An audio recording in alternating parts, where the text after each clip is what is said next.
कैसे हैं आप सभी? आई होप अच्छे होंगे, राइट। चलिए मैं योगिता प्रजापति चैनल पर आज से स्वागत करती हूँ और आज मैं आपके लिए लेकर एक्सरसाइज 6.3 का क्वेश्चन नंबर 5 जो कि छोटा सा है बट इंपॉर्टेंट है, तो प्लीज ध्यान समझिएगा और साथ ही लाइक शेयर करना मत भूलेगा। ओके बच्चों, आइए स्टार्ट करते हैं। देखिए क्या कहना है इस क्वेश्चन में। त्रिभुज PQR की भुजाओं PR और QR पर क्रमशः बिंदु S और T इस प्रकार स्थित है कि एंगल P बराबर है एंगल RTS के। तो दर्शाइए कि सिद्ध कीजिए त्रिभुज RPQ समरूप है त्रिभुज RTS के। तो सबसे पहली बात, मैंने सम पढ़ा, अभी समझ में नहीं आया होगा क्योंकि अभी हमें इसमें ड्रॉ बनाना है, ठीक है। इस सम में हमें ड्रॉ बना हुआ नहीं दिया गया है, सम को पढ़कर समझकर हमें ड्रॉ बनाना होगा। तो मैंने PQR त्रिभुज आपके सामने बना रखा है। अब आगे पढ़ते हैं, देखते हैं क्या बोला है। तो भुजाओं PR, त्रिभुज PQR की भुजाओं PR, ये रही PR, और भुजा QR, ये रही QR, इन दोनों पर क्रमशः बिंदु S और T है। तो एक मैं यहाँ पर S बना लेती हूँ, बिंदु जिसे नाम दे देते हैं हम S। एक बिंदु हम यहाँ पर बना लेते हैं जिसे नाम दे देते हैं हम T। यहाँ तक कोई डाउट? अब देखिए ये दो बिंदु मैंने बनाए, इस प्रकार स्थित है कि एंगल P, ये रहा एंगल P, बराबर है एंगल RTS के। तो इसे हमें यहाँ पर मिलाना होगा, राइट। इसको थोड़ा सा आगे बना लेते हैं बच्चों। ये देखिए ये रहा हमारा बिंदु T, ठीक है।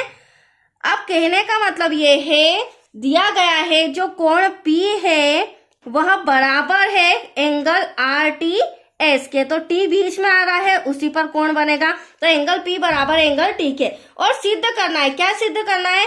जो RPQ, ये जो बड़ा वाला त्रिभुज आप देख रहे हैं वो समरूप होना चाहिए त्रिभुज RTS के। इस छोटे वाले त्रिभुज के समरूप ये बड़ा वाला त्रिभुज होना चाहिए। तो एटलीस्ट क्वेश्चन समझ में आया आपको। चलिए फटाफट जो हमें दिया गया है और जो हमें सिद्ध करना है हर बार की तरह हम वो पहले लिख लेंगे। तो देखो त्रिभुज PQR में, त्रिभुज PQR में या PQR की भुजाओं, PQR की भुजाओं PR तथा QR पर क्रमशः बिंदु S और T आपको नजर आ रहे हैं, क्रमशः बिंदु S व T हैं। और ये भी हमें दिया गया है एंगल P बराबर है एंगल RTS के, वो भी हम लिख लेते हैं। तो एंगल P बराबर है एंगल RTS के, राइट। अब सिद्ध करना है, वो भी हमें सम के अंदर दिया गया है क्वेश्चन। क्या सिद्ध करना है? त्रिभुज RPQ बड़ा वाला त्रिभुज छोटे वाले त्रिभुज के समरूप है या नहीं, ठीक है। तो त्रिभुज RPQ समरूप होना चाहिए त्रिभुज RTS के। अब देखिए ये दोनों त्रिभुज जब आपस में समरूप बताना है तो मैं इन दोनों त्रिभुज को ही लेती हूँ। और इसमें क्या क्या चीजें हमें कॉमन नजर आ रही है, भुजाएं हुई या एंगल्स हुए, वो हम देखते हैं। तो त्रिभुज RPQ तथा त्रिभुज RTS में। अब देखो बच्चों, सबसे पहले तो हमें क्या नजर आ रहा है इस ड्रॉ के अंदर।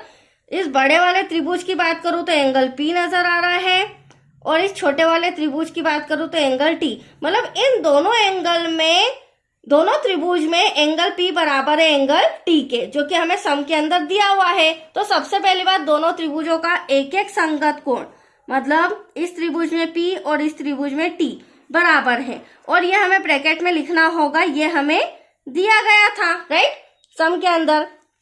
अब सेकेंड पॉइंट ध्यान से समझिएगा, ये इंपॉर्टेंट है। आप देखिएगा दोनों त्रिभुज की स्टार्टिंग कहां से हो रही है? RPQ बड़ा वाले त्रिभुज में भी R आ रहा है और RTS छोटे वाले त्रिभुज में भी R आ रहा है। तो ये R हमारे लिए क्या है? ये हमारा उभयनिष्ठ कोण है, ठीक है। उभयनिष्ठ कोण वो होता है जिससे दो त्रिभुज बनते हैं। तो आप देख सकते हैं R से एक ये त्रिभुज बन रहा है और एक छोटा वाला त्रिभुज बन रहा है। तो यहाँ पर हम कह सकते हैं जो एंगल R है वह बराबर है एंगल R के। क्यों बराबर है? क्योंकि यह उभयनिष्ठ कोण है। अब देखिए बच्चों, यहाँ पर मैंने दोनों त्रिभुजों में दो एंगल आपस में बराबर बता दिए, एंगल P बराबर एंगल T के और एंगल R बराबर है एंगल R के। तो दोनों त्रिभुजों में दो संगत कोण बराबर होते हैं। तो यहाँ पर कौन सी समरूपता कसौटी लगती है?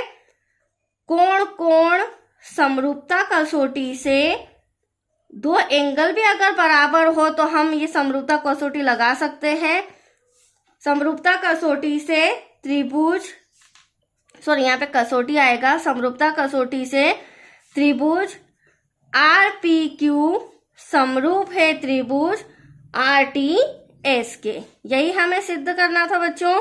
मैंने दोनों त्रिभुजों में दो एंगल्स सिद्ध करके बता दिए, बराबर बता दिए हैं। इससे सिद्ध होता है कि हमारा जो बड़ा वाला त्रिभुज है RPQ वह समरूप है छोटे वाले त्रिभुज RTS के। तो आया आपको समझ में?